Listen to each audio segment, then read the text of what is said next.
Assalamualaikum warahmatullahi ta'ala wabarakatuh. Alhamdulillahi rabbil alamin.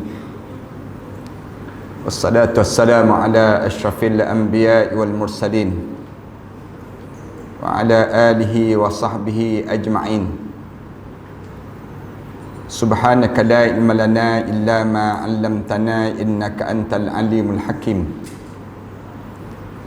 Rabbi shrah li sadri wa yassir li amri wahlul 'uqdatam min lisani yafqahu qawli.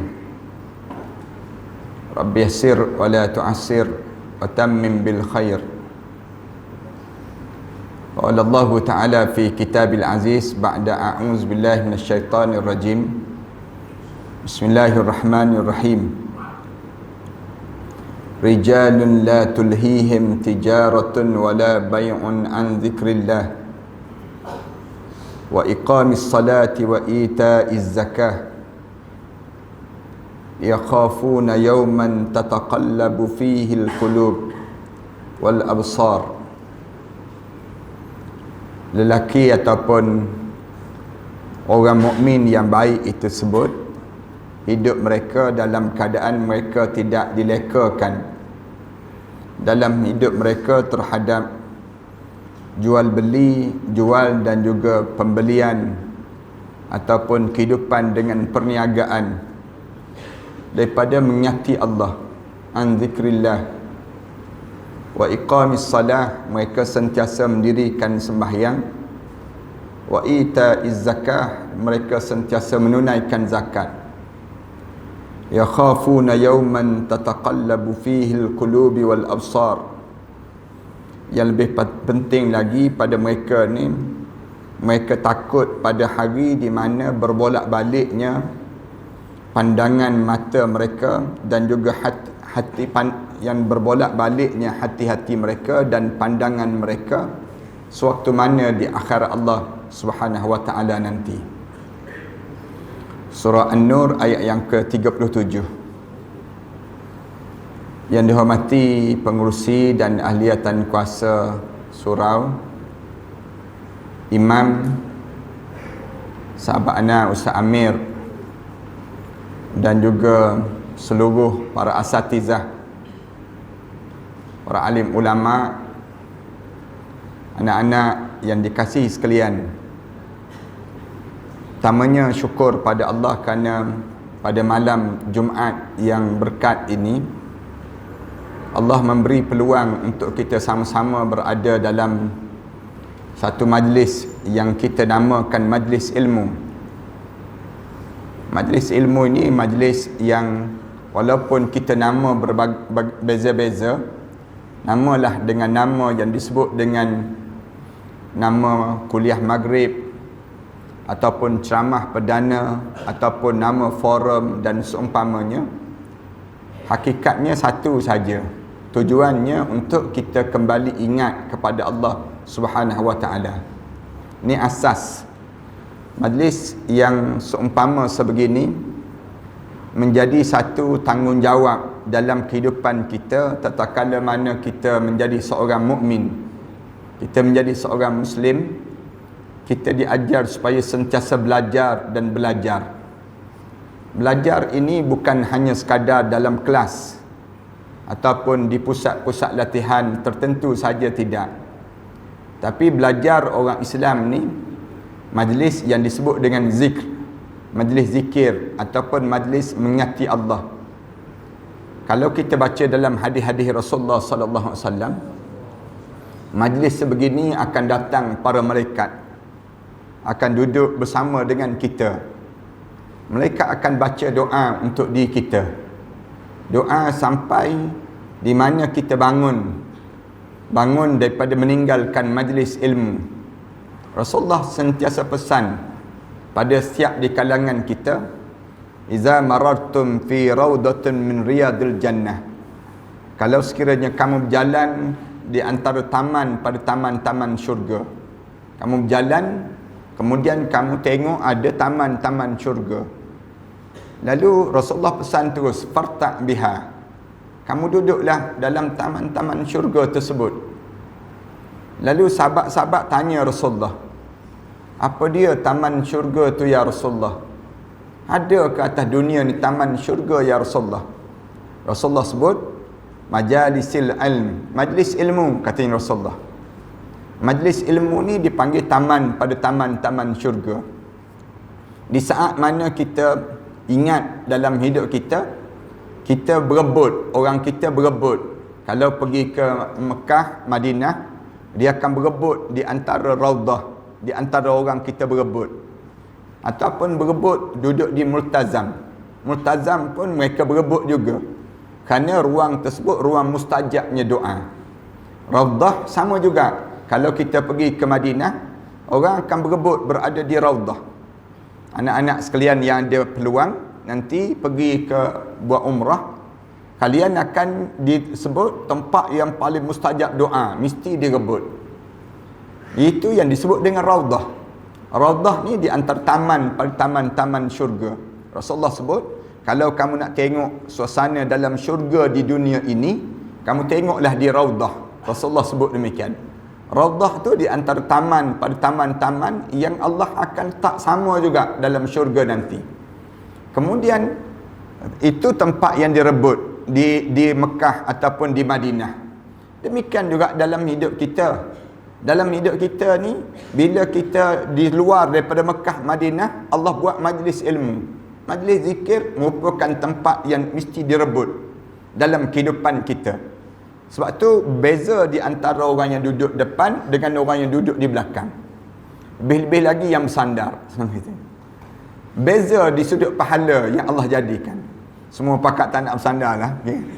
Lepas pada ni. Cuma nak sebutnya, di sana ada perbezaan. Allah jadikan pahala-pahala di kalangan kita pun berbeza.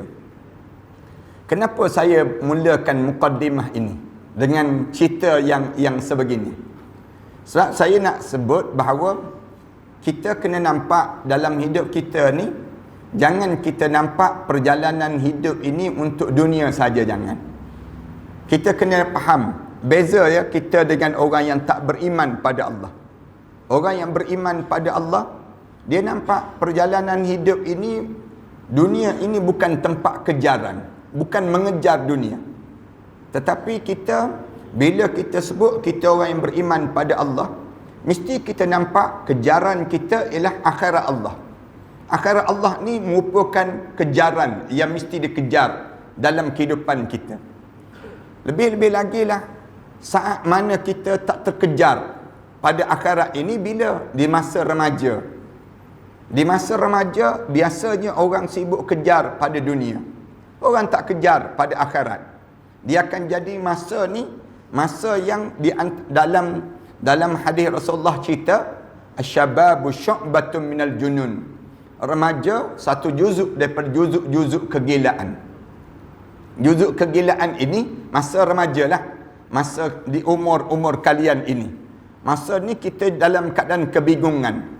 Dalam perjalanan hidup kita ini, Allah jadikan kita ni ada 5 perjalanan masa yang perlu kita lalui dalam hidup kita.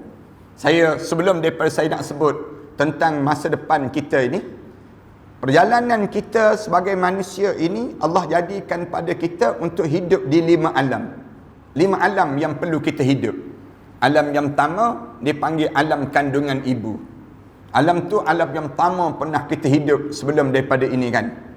Saya yakin semua sebut saya pernah hidup di alam kandungan ibu. Tak ada orang yang sebut saya tak keluar daripada perut ibu, Ustaz. Habis kamu keluar daripada mana? Saya keluar daripada buluh betung, Ustaz. Saya keluar daripada buah labu.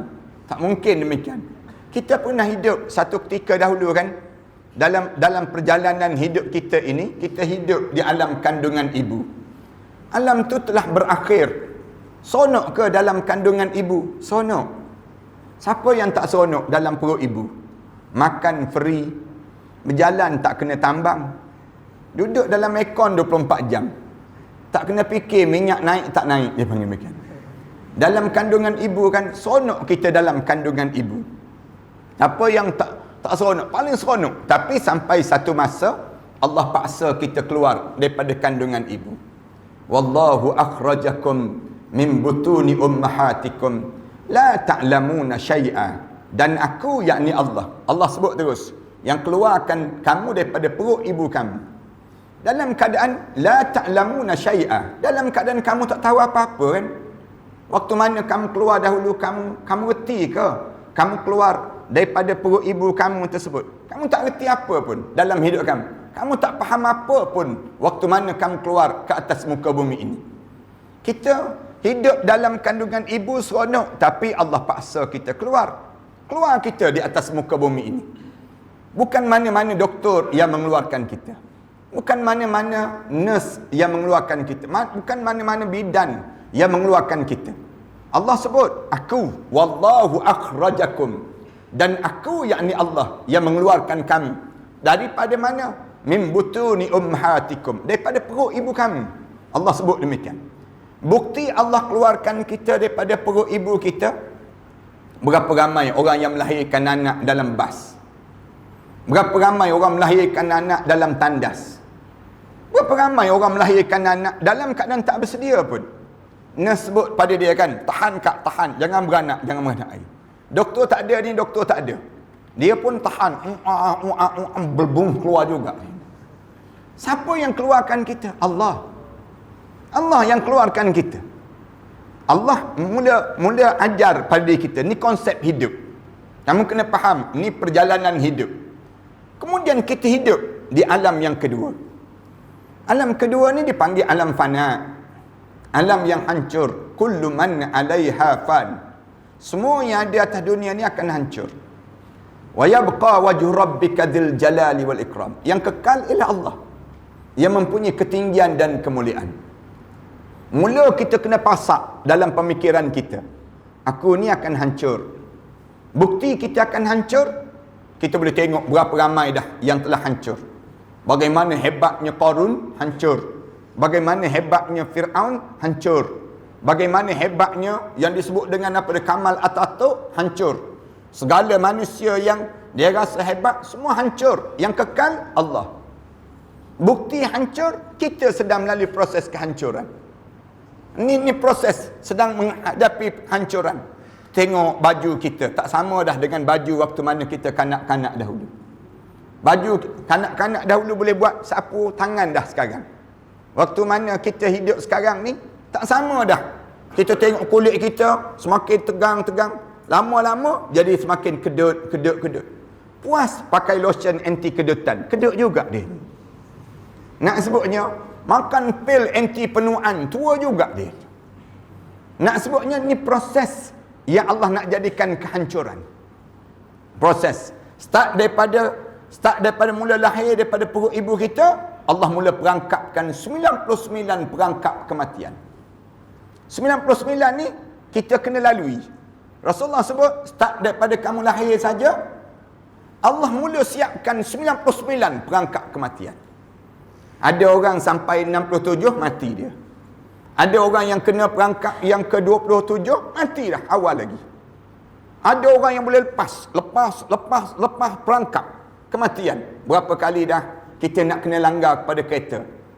Alhamdulillah kita selamat. Berapa kali dah kita kena COVID. Hidup juga kita. Berapa kali dah kita ni lemas dalam sungai. Alhamdulillah Allah selamat. Tu semua perangkap Allah jadikan. Nak suruh kita faham bahawa lepas pada ni kamu akan mati. Lepas pada dalam proses ini sampai ke perangkap ke 99, kamu tak boleh lagi dah. Start daripada kita mula lahir. Mula lahir ni kita mula menjadi bayi. Bayi seronok tak seronok? Seronok jadi bayi. Siapa yang tak seronok jadi bayi? Dalam hidup kita ni jadi bayi paling seronok. Makan disuap, tidur didodoikan. Kemudian apa? Menangis orang pujuk. Kemudian jadi bayi kan? Ibu berjalan ke mana pun semua kita boleh ikut. Ibu kita seronok jadi bayi. Duduk dekat dengan ibu kita di saat menjadi bayi. Berjalan ke mana pun orang semua geram dengan kita kan? Cuik pipi kanan kita, cuik pipi kiri kita, semua orang geram dengan kita kan? Jadi bayi. Tua-tua ni tak ada dah orang nak geram dengan kita. Tak ada dah orang nak cuik-cuik pipi kita kan?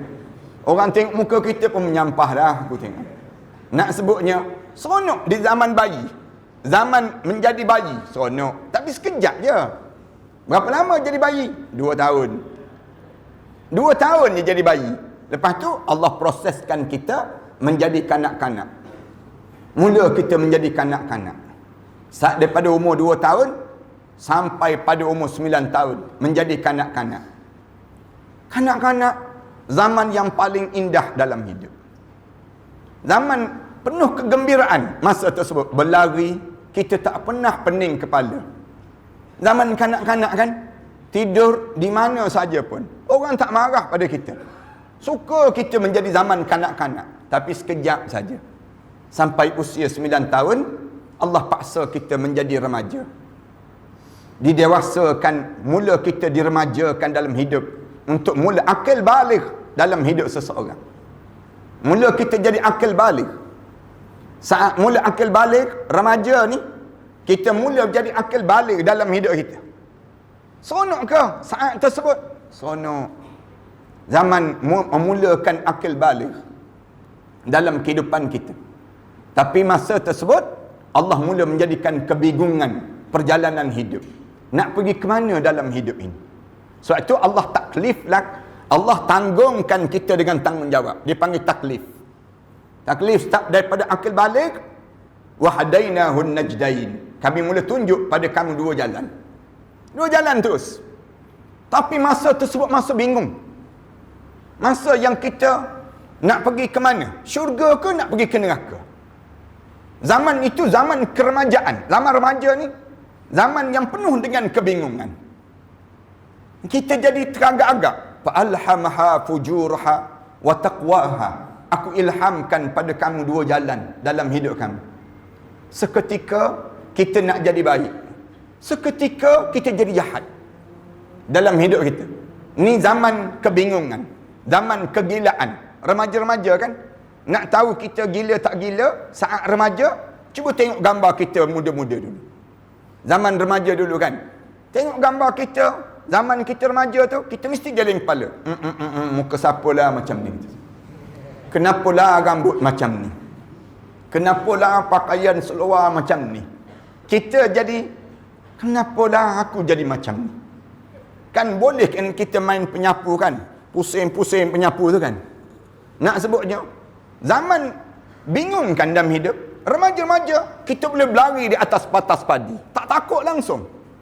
Kita boleh manjat di antara dahan ke dahan. Berpaut di antara dahan ke dahan. Nak sebutnya seronok. Zaman remaja ni, zaman kegilaan. Cuba tengok remaja-remaja. Naik motor kan, meniara atas motor. Kepala ke bawah, kaki ke atas. Kalau orang gila memandang orang gila pun geleng kepala. Aku gila dah, ada lagi gila pada aku. Nak sebutnya zaman remaja-remaja kan. Tak takut mati. Berani dalam hidup. Tapi seketika saja. Allah bataskan usia remaja, lalu Allah titihkan masa kita ke usia dewasa. Mula menginjak dalam usia dewasa. Dewasa bermula daripada usia, setengah ulama kata 18 tahun. Bila berusia 18 tahun, nak tak nak Allah paksa kita menjadi dewasa. Jadi dewasa sekejap je. Dewasa 18 tahun sampai usia 40 tahun. Inilah masa yang paling penting dalam hidup. Ulama-ulama sebut ini masa yang kita diajar supaya jangan kita terperangkap dengan dunia. Jangan terbabas perjalanan hidup. Masa ni menjadi kekaguman kepada para malaikat. Nanti sekejap lagi saya akan sebut.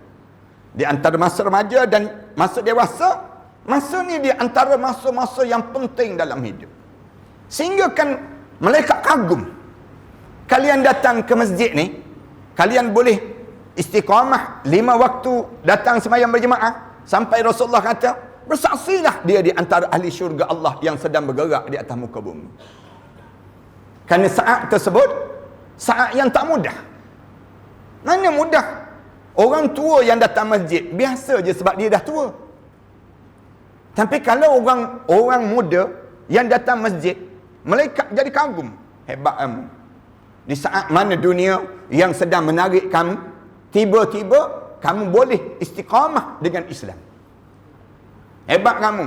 Di saat mana kamu dalam keadaan yang orang lain sedang berseronok dengan dunia, kamu nampak jalan hidup kamu yang jauh perjalanan hidup yang mendatang nanti. Sehingga kan Allah gelarkan mereka rijal. Rijal ni maksudnya apa dia? Pemuda yang tegak. Orang yang hidup dalam keadaan yang teguh keyakinan hidup dia. Dia anggap ni betul-betul jantan yang sebenar. Kalau nak sebut dia mak kilau lah dia. Nak sebutnya gambaran, kalau dia apa dia? Salahuddin Al-Ayyubi lah dia. Ini gambaran. Sekarang kan musim mak kilau kan semua kan. Semua nak jadi mak kilau ni nampak bersilat memanjang ni. Nak sebutnya, kalau dia di antara pemuda yang dia tahu bagaimana jalan hidup dia yang perlu dilalui. Tapi seketika saja, seusia 40 tahun, hatta balagha 40 sanah. Allah sebut dalam Al-Quran, kalau mana sampai usia 40 tahun, dia mula menjadi tua dalam hidup. Siapa yang dah berusia 40 tahun, dia tak payah berangan-angan lagi lah terhadap dunia. Perjalanan hidup dia semakin berakhir. Masa dia semakin sempit. Saat dia semakin dekat untuk dipanggil menghadap di hadapan Allah. Sampai Rasulullah sallallahu alaihi wasallam sebut, kalau ada di kalangan orang yang usia 40 tahun tapi masih lagi sweet anak muda orang, anak perempuan orang, kamu boleh talqin dah dia, mati dah dia. Kalau ada orang yang usia 40 tahun tak berubah lagi sikap hidup dia, masih lagi hidup dengan keduniaan yang tak tahu hala jalan hidup dia, kamu panggil orang lah, baca doa lah untuk dia. Kerana dia dah mati dah, dia tak tersempat untuk dia dapat akhirat dalam hidup dia. Siapa yang usia 40 tahun, tiba-tiba dia tak berubah lagi hidup dia. Tak nampak lagi jalan hidup dia. Nak pergi ke mana dalam hidup dia? Tak ada perubahan pada tubuh badan dia lagi. Kalian bersaksilah, dia ni dah terlambat untuk dapat akhirat Allah. 40 tahun Allah bagi masa perjalanan hidup dia untuk mengecapi dunia yang sementara. Kemudian bermula usia 40 tahun, masa untuk kita bergerak, beranjak untuk menuju ke akhirat Allah. Sampai usia 60 tahun, bila sampai usia 60 tahun, saat tersebut ni tua, masa sakarat berlaku pada seorang. Sebab dalam hadis Rasulullah sallallahu alaihi wasallam sebut, a'maru ummati baina 60 wa 70. Umur umat aku di antara 60 tahun hingga 70 tahun. 60 tahun hingga 70 tahun ni seketika saja dalam hidup. Sampai ini perangkap yang ke-99. Siapa yang dalam usia dia 60 tahun, tak payah lagi lah dia sibuk dengan dunia. Tak payah berangan-angan lah nak jadi Perdana Menteri lagi, senang kata. Tak payah lah dalam hidup dia nak lagi benda yang hebat di atas dunia. Tak ada lah dalam hidup. Allah dah bagi dah 60 tahun masa dia dengan dunia, kehidupan dia dengan dunia. Masa tersebut mesti berfikir untuk saat kematian yang pasti akan terjumpa dan ditemui di saat di antara umur 60 tahun hingga 70 tahun. Hingga 70 tahun. Bila sampai usia 70 tahun tak mati lagi, dia tidak dianggap tua dah. Dalam kitab disebut dia di antara orang tua bangka, dia panggil macam tua bangka. Sampai bila tua bangka ni? Disebut dalam kitab, digambarkan demikian.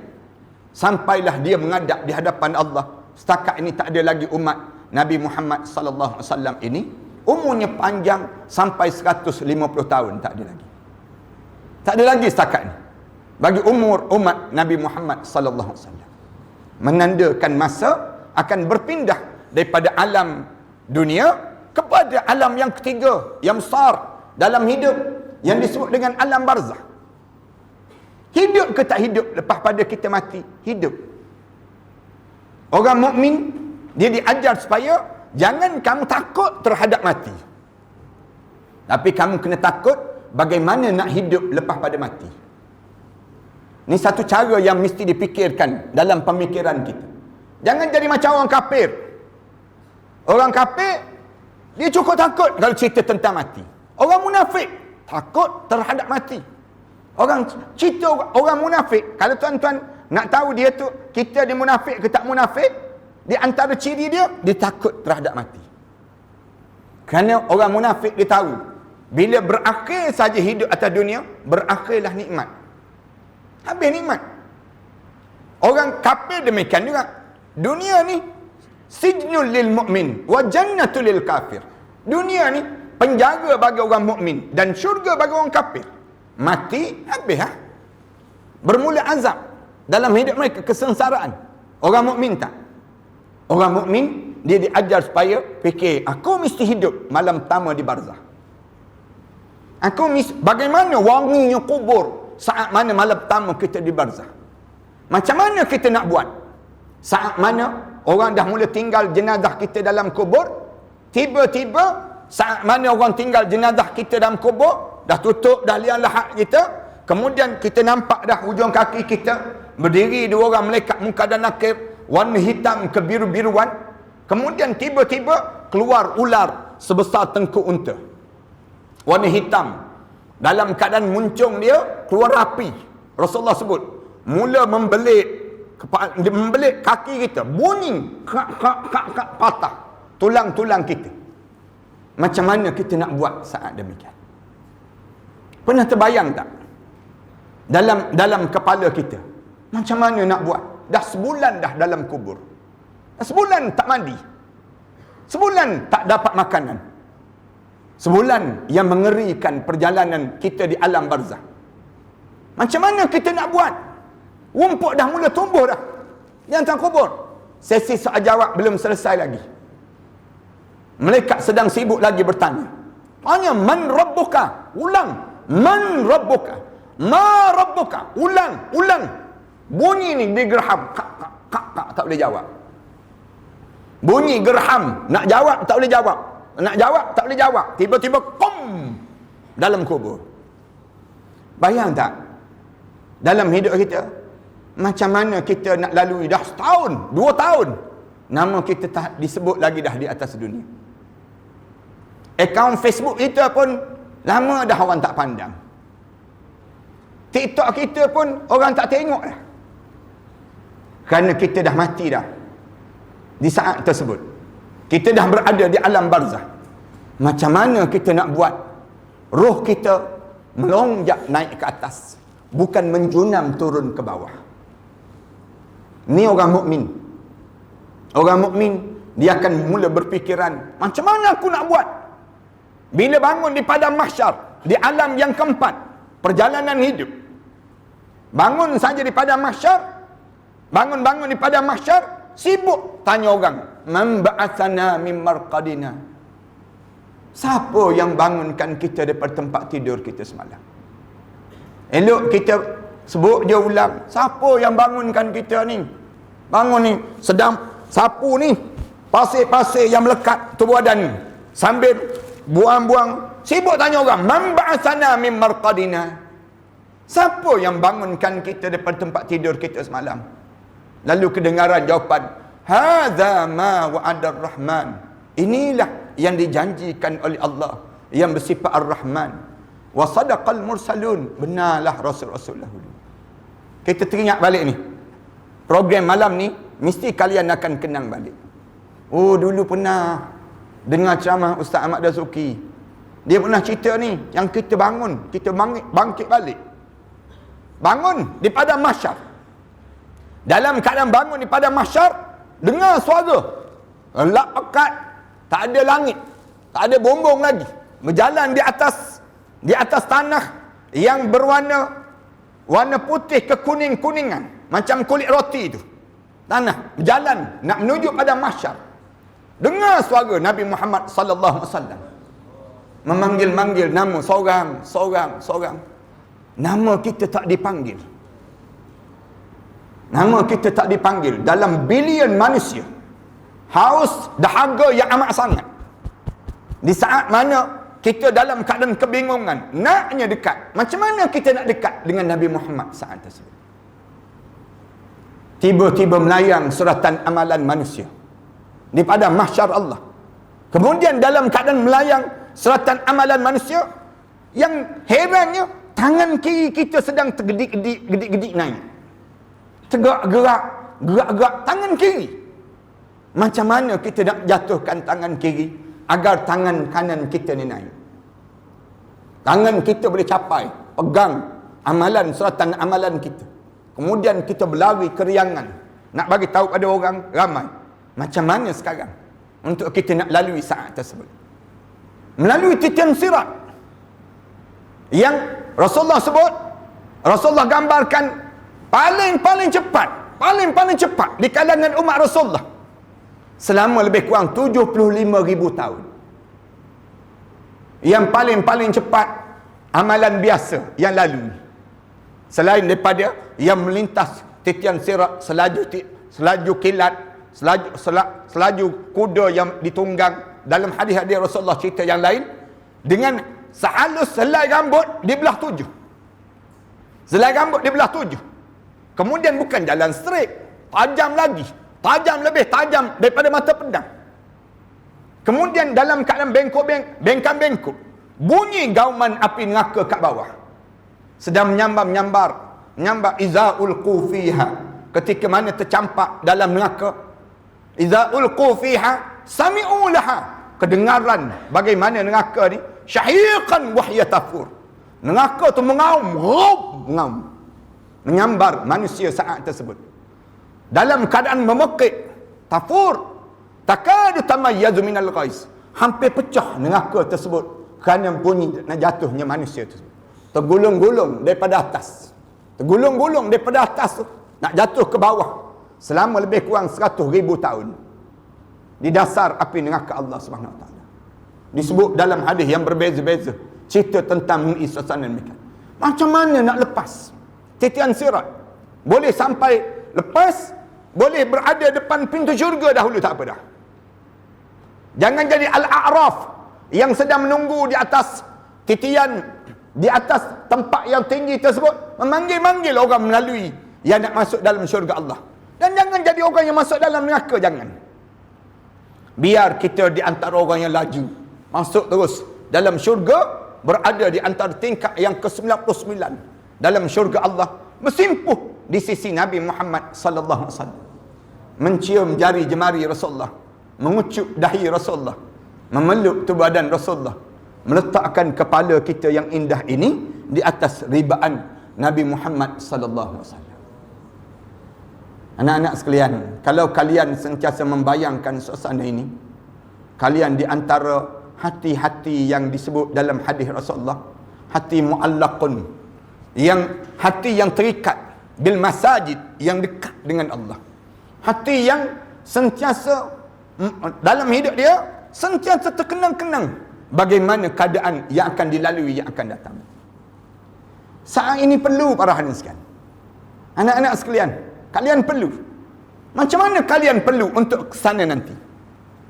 Kalau saya boleh sebut sikit dalam masa yang terbatas ini, ada 3 keperluan besar kalian mesti jaga saat ini, di zaman-zaman yang sebegini. 3 perkara ni jangan kita teragak-agak dalam 3 perkara ni. Yang pertama, tolonglah jaga hati kita ni jangan berbolak-balik dengan Islam. Hati ni tak ada orang yang boleh jaga kecuali kita. Hati kita ni jangan nak terbayang kita nak cari selain daripada Islam. Jangan percaya dengan etis, dia menipu kita. Jangan percaya dengan nasionalis, dia menipu kita. Jangan percaya dengan liberalis. Jangan terikut-ikut dengan nasionalis.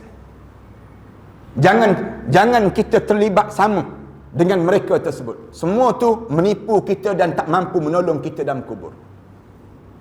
Saya nak pesan betul-betul di kalangan anak-anak di ILP, kan?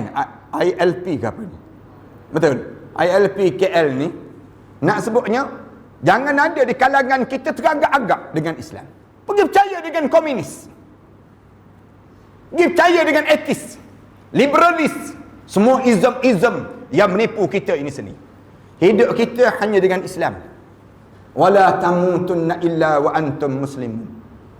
Hari Jumaat, tiap-tiap hari Jumaat, khatib akan sebut, wala tamutunna illa wa antum muslimun. Jangan biarkan diri kamu mati kecuali saat mana kamu mati, kamu benar-benar Islam.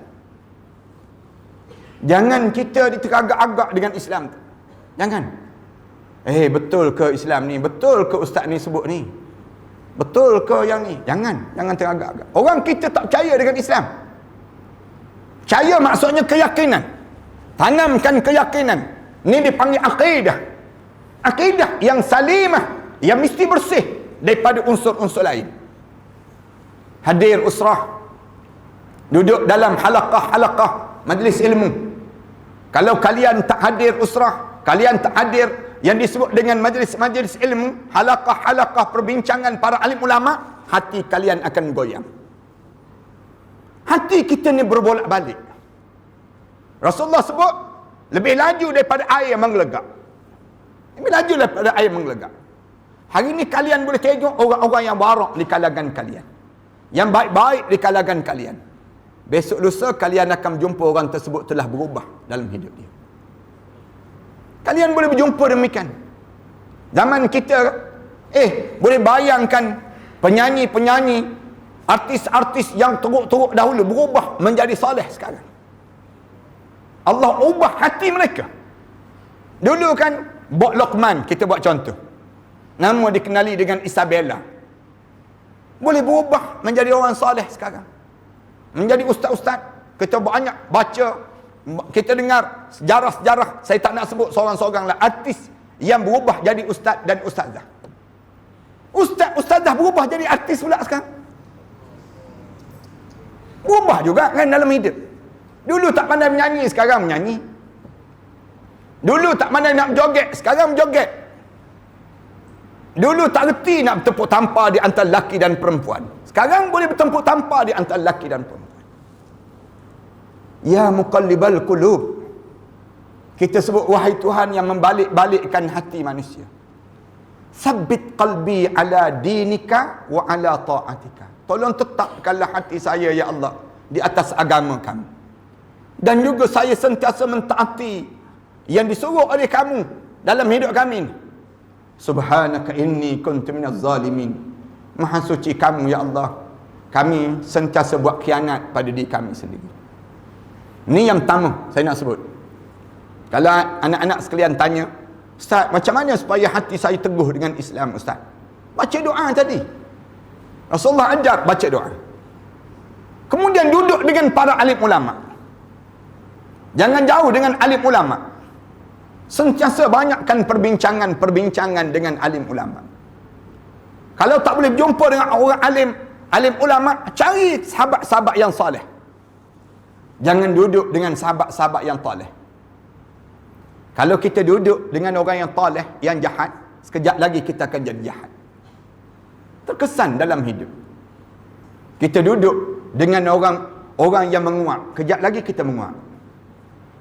Duduk sebelah orang menguap, tuan-tuan duduk sebelah dengan orang borak, dengan sekejap lagi kita akan borak. Kita duduk sembahyang dengan orang was-was, sebelah orang was-was, kejap lagi kita akan jadi was-was. Terkesan kan?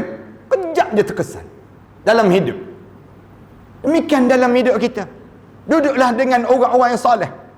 Walaupun kamu tidak memiliki bauan tersebut, tapi kamu bau bauan dia, wangian dia. Allah jadikan demikian. Untuk apa dia? Tetapkan hati kita. Hidup ni jangan caci maki para alim ulama, jangan. Haramkan tangan kalian daripada menulis tulisan-tulisan yang menghodohkan para alim ulama, jangan.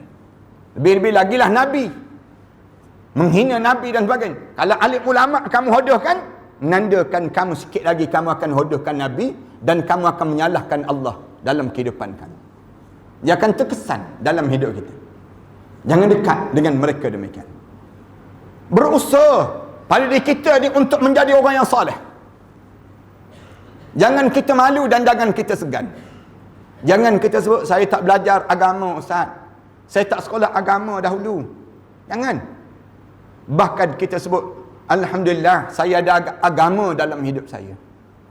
Syukur pada Allah. La in syakartum la azidannakum. Kamu syukur, Allah buka lagi, tambah lagi untuk diri kamu. Wa la in kafartum, kalau kamu kufur, inna azabi lasyadid. Azab aku ni amat pedih. Yang pertama tolong jaga yang ni. Tak ada orang boleh jaga yang ni kecuali kita. Dan biasanya dekat nak mati, yang ni digoncangkan oleh syaitan. Syaitan akan goncangkan hati masing-masing.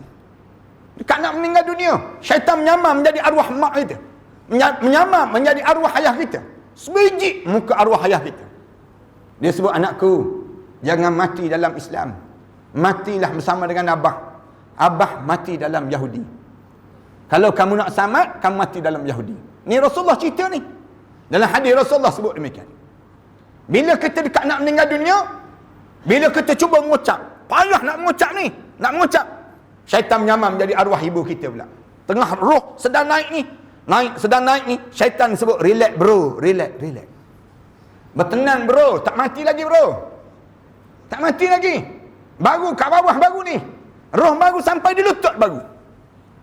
Dia rentak naik sampai di pusat. Sampai di pusat, tiba-tiba terlepas. Bukan terlepas, malaikat sengaja lepas roh ni.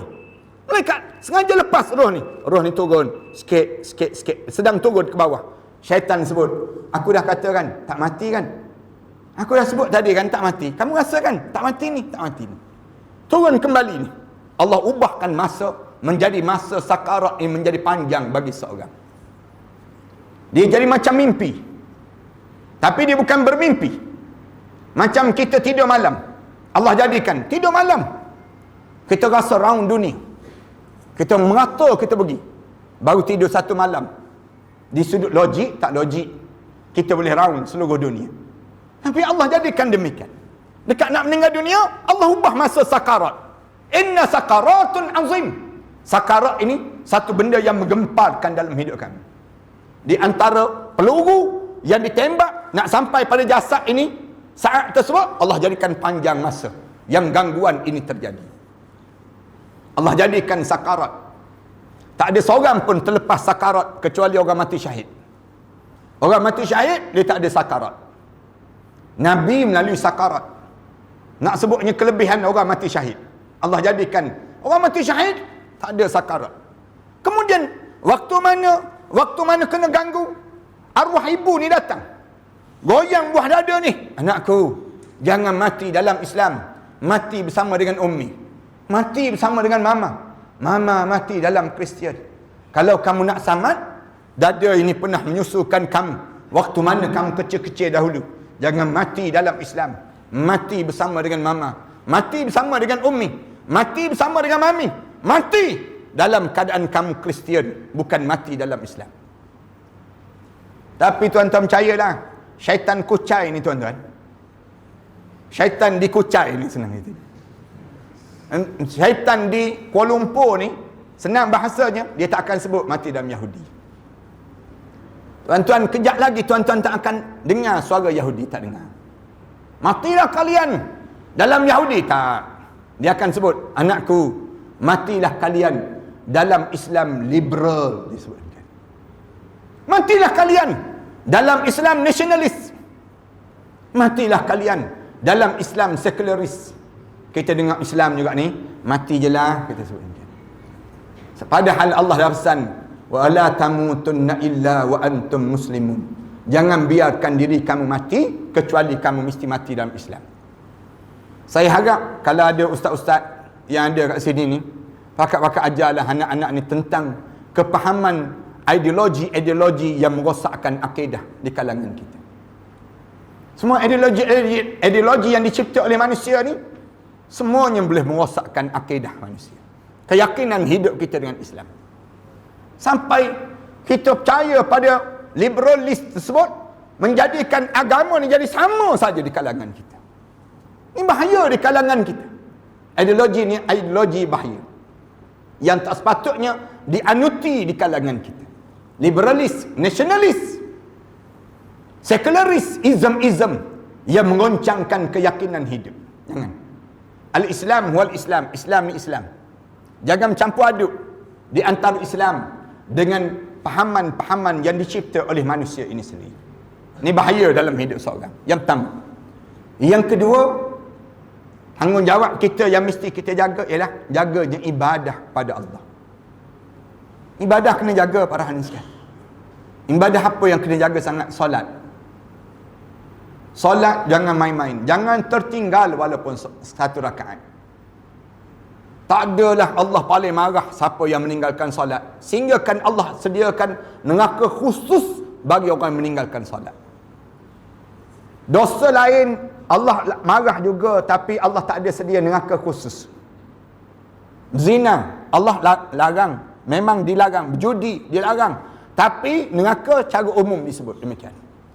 Beza-beza dengan amalan masing-masing. Tapi tinggal solat, Allah sedia neraka khusus. Neraka apa? Neraka sakar. Ditanya pada ahli neraka sakar, ma salakakum fi sakar? Kenapa kamu dihumban ke dalam neraka sakar? Mereka jawab, qalu lam nakum minal musallin. Kami tak semayang atas dunia. Kami tinggal salat. Tak berbaloi. Anak-anak sekalian, kalian tinggal salat. Tak berbaloi. Tak badan langsung. Satu rakaat dalam neraka beribu-ribu tahun. Tak berbaloi langsung dalam hidup kita. Tinggal salat. Apa manfaat yang kita dapat? Tinggal salat, tanda kegagalan hidup. Tuan-tuan tak payah cerita lah. Dalam hidup kita ni, duit banyak macam mana pun, rupa paras, handsome mana pun, cantik macam mana pun, ataupun segala benda kita memiliki atas dunia, kalau tak solat, kamu gagal dalam hidup. Kejayaan hidup ini dilambangkan pada solat. Dilambangkan pada solat. Kalian nak tahu berjaya tak berjaya kalian? Kalian tengok solat kalian. Solat ini menjadi lambang, perlambangan kepada orang mukmin. Kerana dia boleh letak dahi dia yang kalau orang telunjuk jari depan muka dia, dia marah. Ni, orang tunjuk begitu kan? Orang tunjuk dahi marah. Tapi kita ambil dahi yang bersih ini, yang cuci ini, kita letak sama dengan telapak kaki untuk sujud kepada Allah Subhanahu Wa Taala. Rasulullah sebut, kalaulah ada manusia yang dibenarkan untuk sujud sesama manusia, nescaya aku akan arahkan setiap isteri sujud di kaki suami dia. Tapi Allah larang. Jangan sujud. Sujud ni hanya untuk Allah. Tiba-tiba kita tak sujud ada Allah, kamu lebih jahat daripada syaitan iblis dalam hidup kamu bila kamu tidak sujud pada Allah. Iblis dalam hidup di sepanjang sebelum daripada datang Nabi Adam AS, ketua kepada para malaikat, Azazil. Tapi bila Allah suruh sujud pada Nabi Adam, aba wastakbara, dia enggan dan dia rasa sombong dalam hidup dia. Aba wastakbara, dia tak nak, dan dia cuba untuk menunjukkan dia takbur pada diri dia. Khalaqtahu min tin wa khalaqtani min nar. Dia sebut ada Allah, Allah, kamu ciptakan aku ni daripada api, manakala kamu cipta Adam daripada tanah. Tanah ni campak ke atas, dia akan jatuh ke bawah juga. Manakala api, dongak macam mana pun, tuang macam mana pun, muncung dia tu naik ke atas.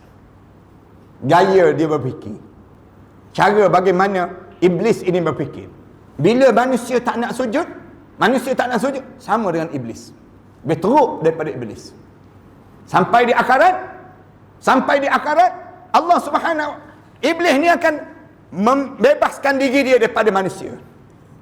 Bukan aku ajar kamu yang bodoh, tanya iblis. Atas dunia ni pujuk rayu, iblis pujuk rayu sampai terlekat menjadi nafsu syahwat. Daripada awal, mula-mula iblis pujuk dulu, pujuk, kamu tak usah sembahyang, kamu tak perlu solat, kamu tak perlu sujud. Pujuk, lama-lama melekat menjadi satu tabiat, menjadi sifat yang dipanggil nafsu ammarah, nafsu yang buruk dalam hidup dia, dan dia berkekalan hidup yang dalam keadaan demikian. Jangan tinggal solat. Solat menjadi utama. Bila boleh jaga solat, tanda berjaya. Solat 5 waktu, bukan solat 2 waktu, tidak. Bukan solat dalam keadaan yang kita biasa-biasa, tidak. Tapi solat menjadi semakin dekat kita dengan Allah. Jadi rasa nikmat dalam solat kita. Menjadi semakin khusyuk. Lagi kalian solat, lagi kalian indah dalam hidup kalian. Muhammad Al-Fatih kerana solat dia boleh membuka kota Konstantinopel. Solat tahajud malam 250,000 tentera-tentera Muhammad Al-Fatih dalam keadaan yang bangun, bunyi Allahu Akbar, bunyi dalam laut Selat Bosphorus tersebut. Dia dalam keadaan usia 21 tahun. 21 tahun. Muda lagi. Boleh buka kota Konstantinopel. Rasulullah sebut, la tastaftihannal Konstantinopel. Akan dibuka kota Konstantinopel. Sebaik-baik tentera yang membuka kota Konstantinopel. Sebaik-baik pemimpin yang membuka kota Konstantinopel. Ini Rasulullah sebut demikian. Jarak di antara hadis Rasulullah dengan pembukaan kota Konstantinopel 600 tahun. 600 tahun jaraknya. Nak sampai pada orang yang disebut oleh Rasulullah sebaik-baik pemimpin di saat itu. Bila pemimpin tadi menjaga solat. Siapa yang nak jadi pemimpin pun kena jaga solat. Siapa yang nak jadi suami orang pun mesti jaga solat. Dalam hidup ni. Jangan kalian buat-buat berani meninggalkan solat. Siapa yang nak tahu dia ni pemimpin yang hebat, tengok solat dia. Jaga solat dia macam mana. Bagaimana kehebatan yang ada pada dirinya. Kalau para hadirin sekalian pernah sempat dengan Allah yarham Tuan Guru Datuk Ni Abdul Aziz Nikmat. Allah jadikan pada kita contoh manusia yang dia lepas pada dia meninggal dunia ni, kita sebut bagaimana kehebatan dia. Sepanjang dia hidup, dia sebut dia tinggal 3 malam saja. 3 malam ataupun 2 malam je bangun tahajud malam. Sepanjang dia hidup, dia sebut demikian. Maksudnya start daripada akil balik mungkin, ataupun tempat pada mana dia balik daripada Universiti Al-Azhar mungkin, ataupun mungkin waktu mana dia sebut tu dia tak tinggal tahajud malam, hanya yang dia tertinggal 2 malam ke 3 malam saja dalam hidup dia. Allah jadikan dia. Tanya kita tiap-tiap malam tinggal. Nak sebut macam beza kan, bagaimanalah Allah nak bagi kejayaan dalam hidup. Yang pertama ni yang disebut dengan solat. Yang kedua baca Quran. Ni boleh baca Quran. Kalian semua jangan tak boleh baca Quran. Berlumba untuk membaca Al-Quran. Berlumba. Jadikan rutin dalam hidup kita ni dengan Al-Quran. Tak sempat pun, paling tidak 1 ain mesti dibaca setiap hari. Quran. Jangan tak boleh baca Quran. Saya nak pesan kat sini ya. Kalau kalian tak boleh baca Quran, pastikan umur kalian panjang-panjang dan tak mati-mati. Jangan mati kalau tak boleh baca Quran. Jangan mati. Kalian mati di saat mana kalian tak boleh baca Quran, kalian masuk dalam kubur sekejap lagi, confirm tak lepas menghadap depan Allah. Tak lepas. Tak percaya cuba try mati, tak percaya. Nak tahu lepas ke tak lepas. Masuk dalam kubur je malaikat tanya terus, Quran boleh baca bro? Bro, boleh baca bro? Quran boleh baca? Tak boleh. Kenapa kamu tak boleh baca? Kenapa kamu tak boleh baca Quran? Allah bagi pada kamu umur 30 tahun, 40 tahun. Allah bagi dalam hidup kamu 20 tahun, 30 tahun, 40 tahun, 50 tahun kalian hidup. Kalian buat apa atas dunia ni sendiri? Sampai Quran tak boleh baca. Kalian tak malu dengan budak yang cacat, yang otak dia pun paralyzed, dia pula kena stroke, kaki tangan dia dalam keadaan tak boleh bercakap lancar, tiba-tiba menghafal Quran 30 juzuk dalam kepala dia. Kalian tak malu ke dengan orang demikian? Tak malu ke dengan kita ni tak cacat pun, tiba-tiba tengok kanak-kanak yang sekecil itu 30 juzuk dalam kepala dia. Boleh baca, tebuk je kat mana, dia boleh sebut ayat-ayat kat mana yang Allah bagi pada seorang kanak-kanak di Indonesia tersebut. Tak malu ke dengan bolpen kan? Sekarang ni ada bolpen yang tunjuk je keluar suara Quran. Tunjuk je keluar suara Quran. Kan ada kan? Yang tunjuk keluar suara Quran. Kamu ni orang ke bolpen kamu ni? Sampai tak boleh baca Quran. Quran mesti boleh baca. Jangan tak boleh baca. Siapa yang tak boleh baca, baik dia menangis di dunia ini sebelum dia menangis dalam kubur sekejap lagi. Menangis di dunia ini jauh lebih bernilai daripada menangis ketakutan di dalam kubur yang hilang nilai di saat tersebut. Nangis keluar darah sekalipun tak ada nilai. Kalian tak boleh baca Quran, berjumpa dengan kawan-kawan. Tolonglah saya, bantu saya. Ni berjumpa dengan AJK, surau kita ni. Bagi tahu dekat AJK, saya antara orang yang tak boleh baca Quran. Duduk dekat tiang-tiang tu menangis, teresak-esak. Jalankan jari atas tulisan Quran. Ya Allah, saya tak boleh baca, ya Allah. Saya tak boleh baca, ya Allah. Menangis, teresak-esak dalam hidup. Bagi tahu elok-elok pada kawan-kawan kita yang mana jadi AJK kerohanian, AJK dakwah dan sebagainya. Bagi tahu elok-elok pada mereka. Saya tak boleh baca Quran, tolong bantu saya. AJK pula jangan jawab bertenang. Sebenarnya saya pun tak boleh baca juga. Jangan jawab demikian. Buat malu company je dipanggil. Jadi AJK surau sangat, Quran pun tak boleh baca. Malu je kita dengan Allah. Dalam hidup kita ni, Quran mesti boleh. Kalian mesti penuhi bibir kalian dengan basahnya baca Quran. Jangan sibuk membaca selain daripada Al-Quran. Jangan sibuk baca WhatsApp. Jangan sibuk baca Instagram, TikTok. Menghabiskan masa dengan demikian sehingga kan tak terbaca Al-Quran Karim. Jangan demikian. Yang dah boleh baca Quran, tolong hafal. Tambahkan lagi hafalan. Jangan malas nak menghafal ayat Quran ni, jangan malas. Biar bertambahnya umur, bertambahnya hafalan Quran. Ni semayang dengan kawan-kawan sampai waladdallin amin tu. Kawan-kawan boleh agak dah. Ni inna a'tayna, ni inna a'tayna. Kita pun baca inna a'tayna kal kausar. Kawan kat belakang tersebut kan dah kata ayat itulah dulu, kini dan selama-lamanya. Tak berubah-berubah dalam hidup. Jangan pada diri kita. Quran. Kemudian yang ketiga, kalian mesti sentiasa berselawat dan berzikir kepada Allah. Zikir dan selawat. Jangan berhenti. Bibir kita ni biar ratban bizikrik.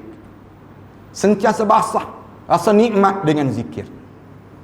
Janganlah banyak bercakap tentang hal yang tak ada manfaat. Jangan biarkan bibir kita mencarut. Kalau kalian dah berzikir, kalian tak akan mencarut. Bila bibir kalian sentiasa berselawat, kalian tak akan mencarut. Jangan jadi bagaikan orang yang tidak ada akhlak tersebut. Jangan. Jadilah orang yang berakhlak. Tanda orang yang berakhlak, bibir dia sentiasa basah, mengingati Allah, berselawat pada Rasulullah. Dalam hidup ni tak payah kejar nak dekatkan dengan diri kita dengan individu-individu tertentu, kecuali yang pertama dekatkan kita dengan Allah. Macam mana nak dekat dengan Allah? Nak suruh tarik perhatian Allah dengan kita, sentiasa berzikir. Fazkuruni azkurkum, Allah sebut. Kamu zikir je, aku akan dekat dengan kamu. Macam mana nak dekat dengan Rasulullah? Selawat. Dalam hidup kita ni, lepas kita dekat dengan Allah, kalian duduk kat sini kan, jangan nak dekatkan dengan pensyarah je. Jangan. Tapi mesti dekatkan diri dengan Allah. Nanti pensyarah akan dekat dengan kalian. Nanti rahmat Allah akan turun dalam hidup ini. Yang kedua, dekatkan diri kita dengan Rasulullah. Macam mana nak dekatkan diri dengan Rasulullah? Kita sentiasa berselawat. Selawat je. Allahumma salli ala Muhammad wa ala ali Muhammad. Tak rugi pun. Bahkan bila kita berselawat, kita sedang buat satu amalan yang sama dengan Allah buat. Mana ada atas dunia ni Allah, dia suruh kita semayang, Allah sebut dia turut semayang. Allah bila dia suruh kita keluarkan zakat, Allah tak sebut dia turut sama keluarkan zakat.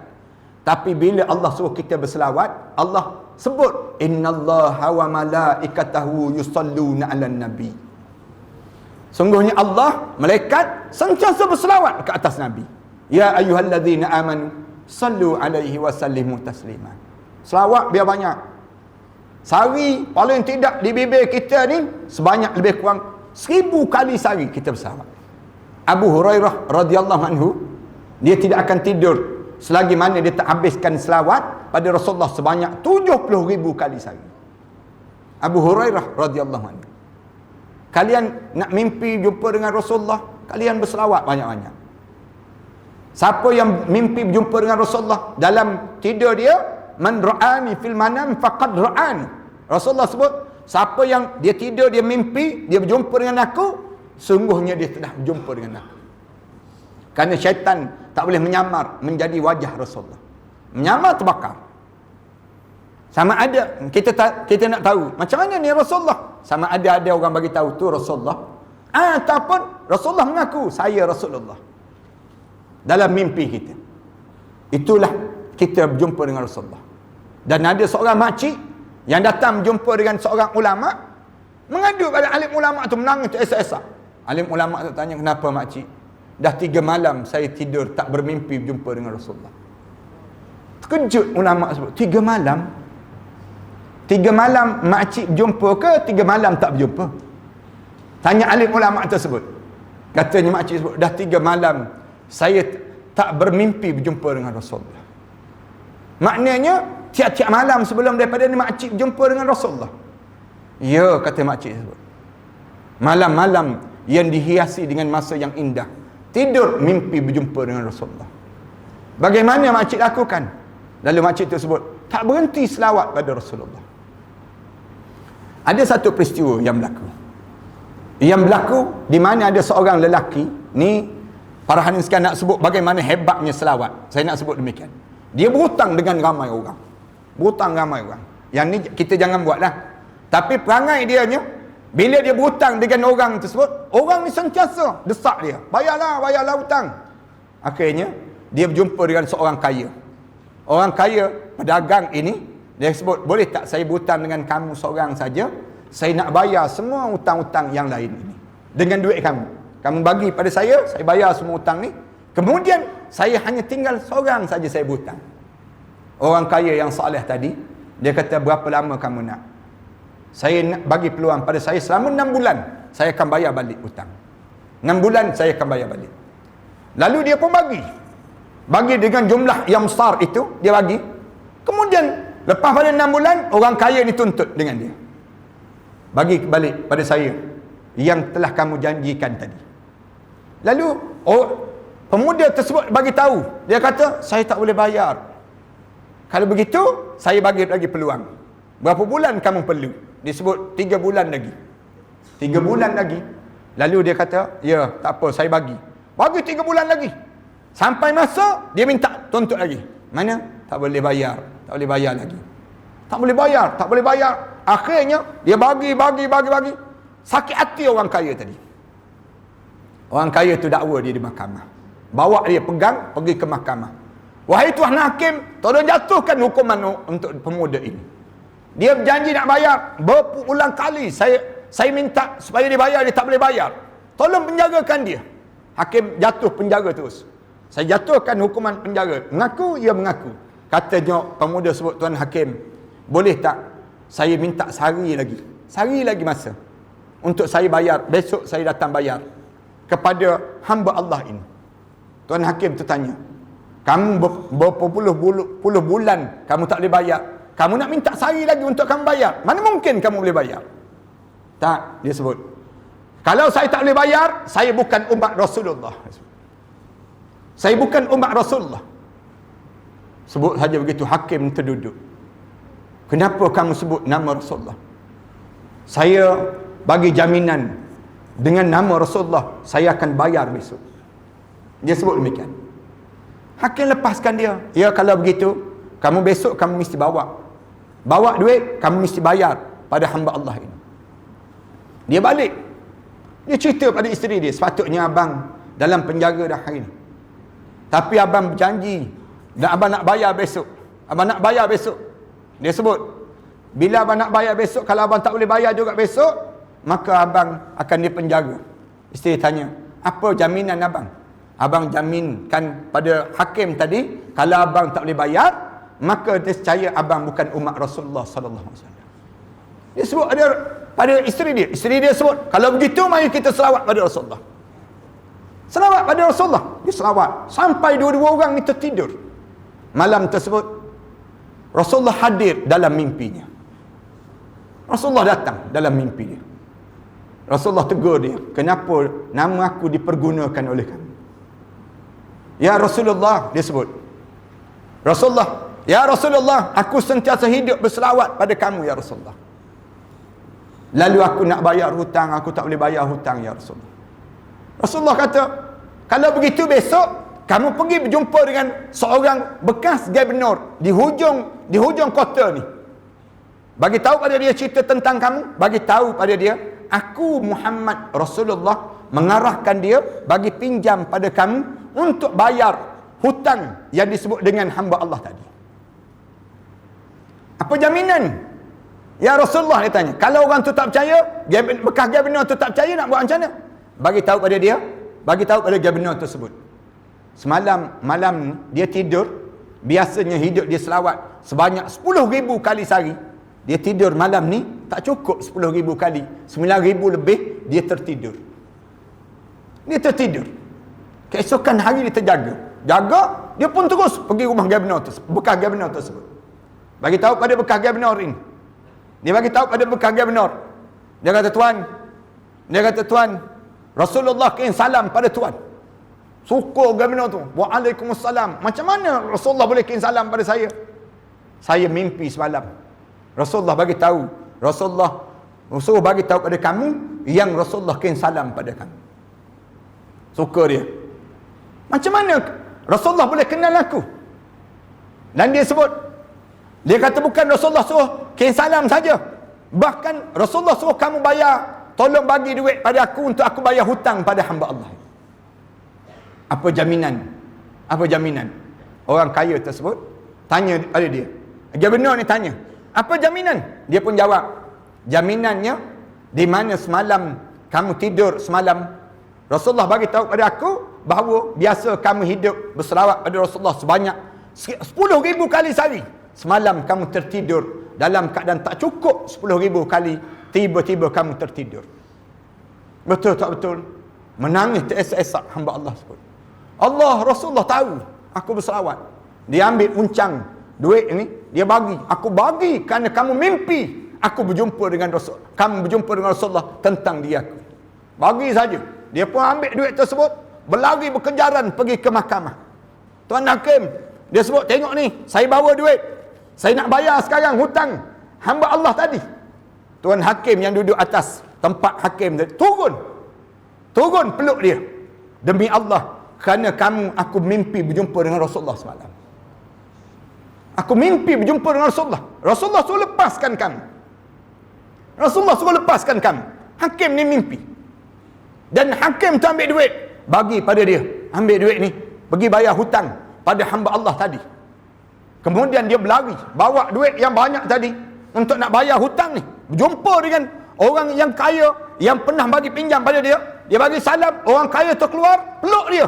Demi Allah, kerana kamu, semalam aku mimpi berjumpa dengan Rasulullah. Jumpa dengan Rasulullah. Tiga orang jumpa dengan Rasulullah kerana seorang. Rasulullah tak benarkan ambil duit daripada kamu. Rasulullah tak benarkan ambil duit daripada kamu. Nak sebutnya, anak-anak sekalian, kalian mesti sentiasa berselawat pada Rasulullah. Hidup kita ni jangan terhenti selawat jemaahnya. Selawat tadi akan menjadikan pembebasan pada jiwa yang terikat dengan dunia. Semakin kita banyak berselawat, semakin kita rasa bebas daripada dunia ini. Hidup kita nampak aku sedang mengejar yang disebut dengan akhirat dalam hidup ini. Dunia ni tak ada nilai. Dunia ni tak ada nilai. Bukan tempat menjadi rebutan. Jangan berebut. Di dunia ni tak perlu direbut. Kerana semua orang yang berebut itu dah tinggal semua dah harta-harta dia. Dia sedang membawa amalan untuk menghadap di hadapan Allah. Ini kena faham dalam hidup kita. Jangan kita jadi sebahagian di kalangan mereka yang tertipu dengan dunia ini. Ini dua. Dan yang ketiga yang besar, tolong jaga akhlak. Sebelum kita menghadap di hadapan Allah, kalian mesti jaga akhlak. Akhlak kalian mesti akhlak yang betul-betul orang mukmin. Bibir kita berjumpa dengan orang, sentiasa bagi salam. Sentiasa minta maaf.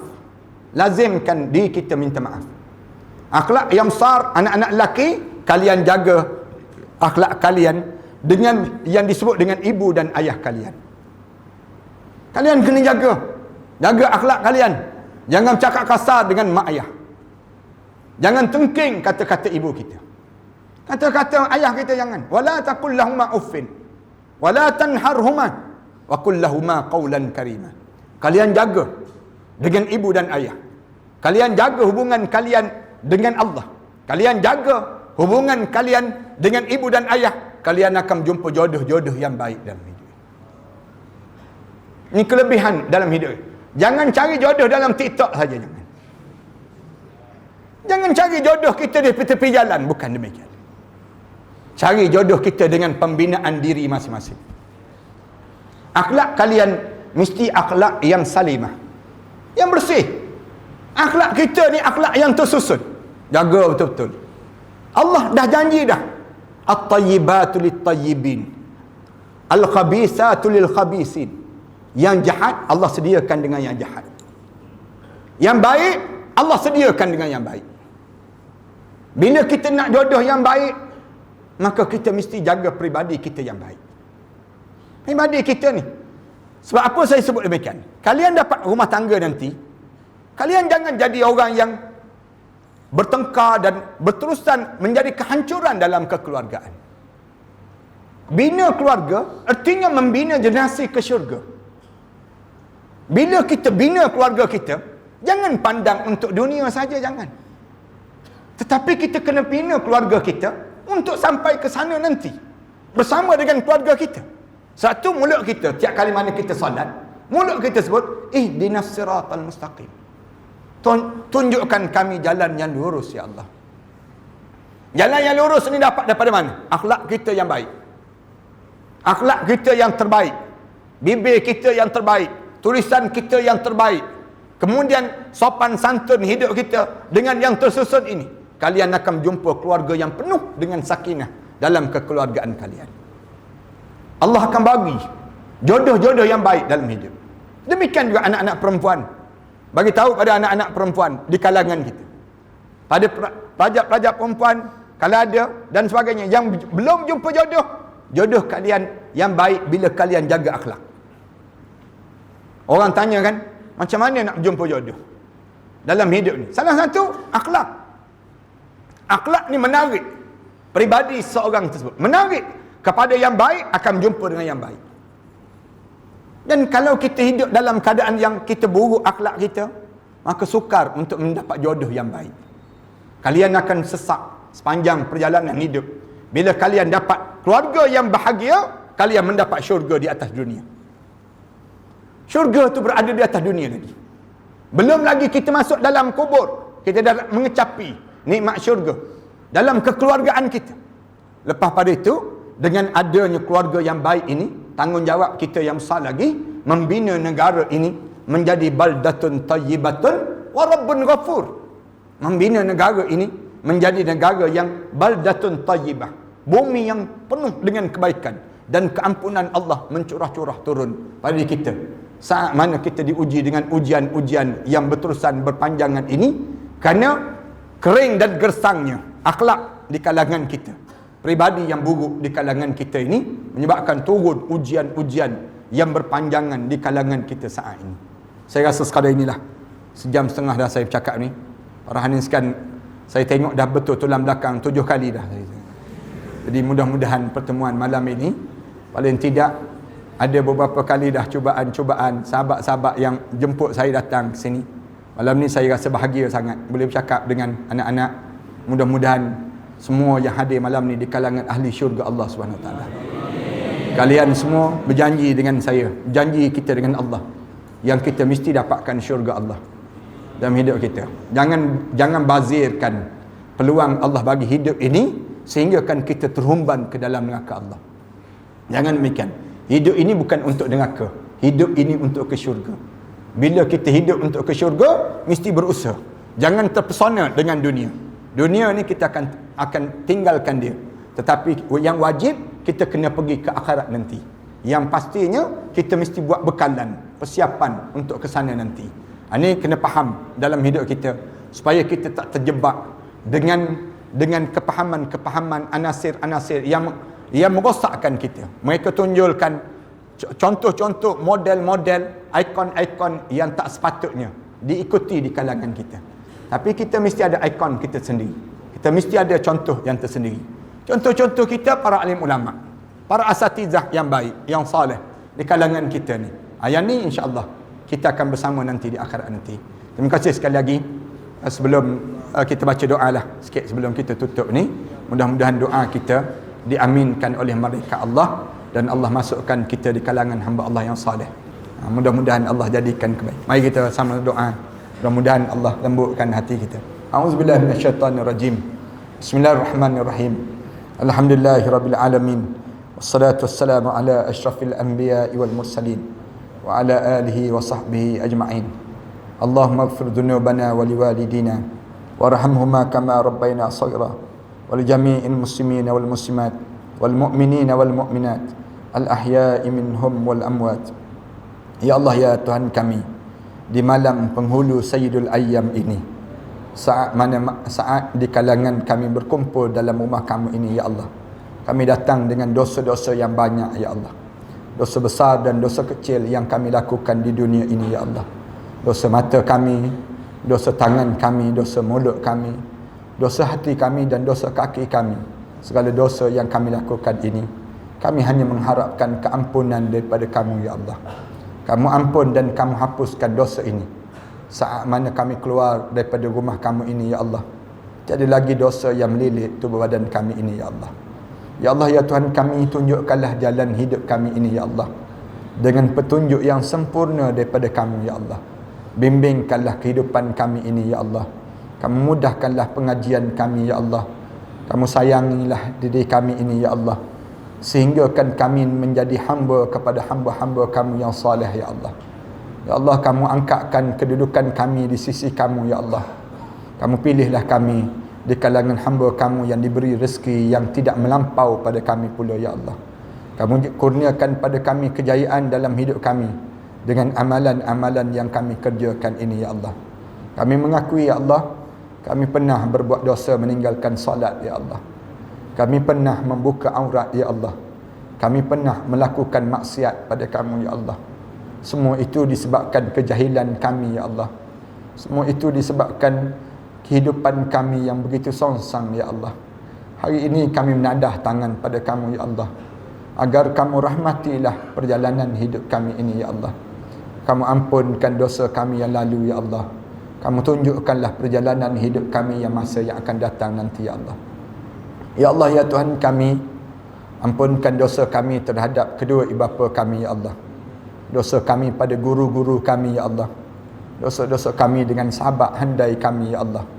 Jadikanlah saat mana kami menghadap di hadapan kamu nanti, ya Allah, bibir kami menyebut la ilaha illallah Muhammadur Rasulullah.